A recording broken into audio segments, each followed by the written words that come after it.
Hello everyone, welcome to my channel. Please subscribe and stay tuned by clicking the bell icon.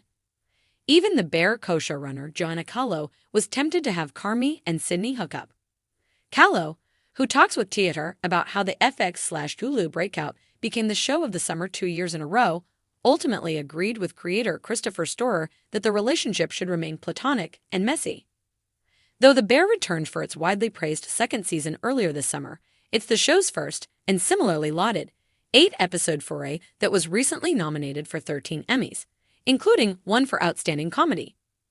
Joanna Callow, who writes, runs and directs the culinary series alongside creator Christopher Storer, insists she was never particularly interested in adhering to whatever preconceived notions one may have about what a comedy entails, just as she wasn't eager to follow a more traditional narrative structure with the FX half hour.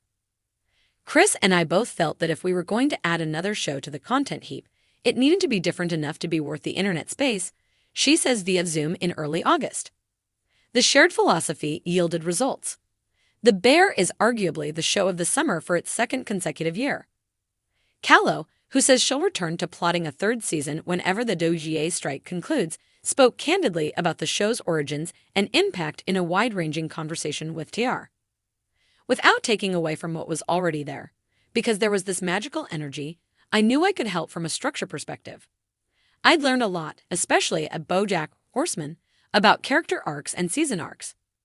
The other specific thing that I immediately felt was something very special between Carmy, Jeremy Allen White, and Sydney, Ayo Edebiri, and I really wanted to prioritize that relationship and the Sydney character. It really surprised me, and I will say, at one point, very early on, I was like, maybe they do hook up. And Chris was like, no, lass, and he was totally right. But I think what I was getting at was that these relationships are complicated. I've heard people use the term work wife. There are relationships in our lives that have all different meanings, and we sometimes really rush to characterize everything very cleanly, and there's something beautiful about acknowledging how messy our lives really are and just how enmeshed so many of our relationships are. It did not scare us in the room. It was what the show was, and that is such a testament to Chris and his writing, but also his understanding of what these kitchens are really like. I think it's an amazing pilot because you're thrown into the world. You don't need to be spoon-fed the information because you're actually experiencing what the world feels like. And if this is Sydney's first day, it's your first day too, and you're always 100 steps behind. If we were trying to tell that story, but then explaining everything, you wouldn't actually feel what she feels. But yes, others were certainly a little nervous about it at first. Lass. There were a lot of ideas that Chris had from his original source material that were spread over the season, and then we filled it in with really specific stories we heard from chefs that we wanted to bring to life. We'd originally wanted to lead the kitchen in the first season, but didn't have the space. And the funny thing about Richie is that we saw Richie for who he became in season 2 from the first episode. We wanted to make sure other people could experience that at some point, but he was always that guy, and he very much reminds us of real people we know. I always feel like the limit is nice. It ends up making you feel creative. One of the things we really wanted to play with second season was quiet, because we played so much with noise in the first. Knowing it's only half an hour, you can say, it's oak to have Marcus be quiet because for bakers, early in the morning, it's quiet, and we could really do that and not have people be like, oh, is it still going on? We didn't do that. Maybe we should have. Lass, I guess we just didn't overthink it, and I think we knew that there was space for both. Again, if it's really going to be grounded and real, it's a really hard business full of lots of sad people and lots of happy people and lots of angry people.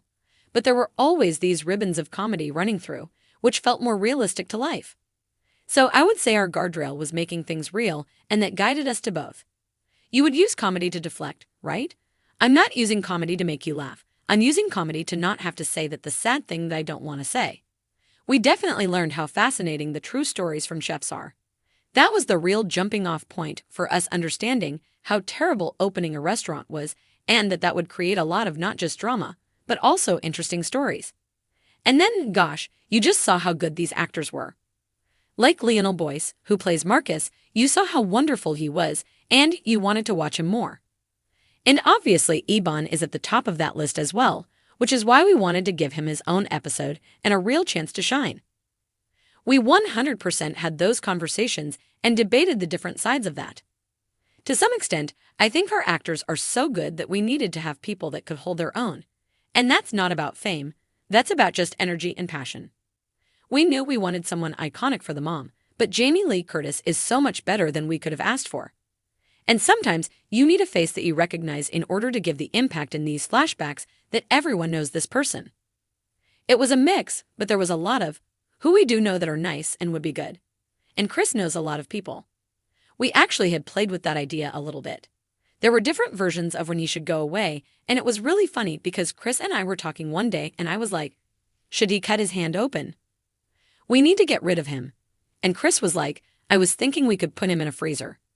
So we both had this idea that we needed to get rid of him, for his own misery and this idea of being punished for the joy that he experienced, but also because we really wanted to give Sydney a chance to rise into power. You know what's weird? I didn't. I ate a lot of other things, but I didn't eat the omelet. But I should. And I will. If you like the video, don't forget to like, comment, and share.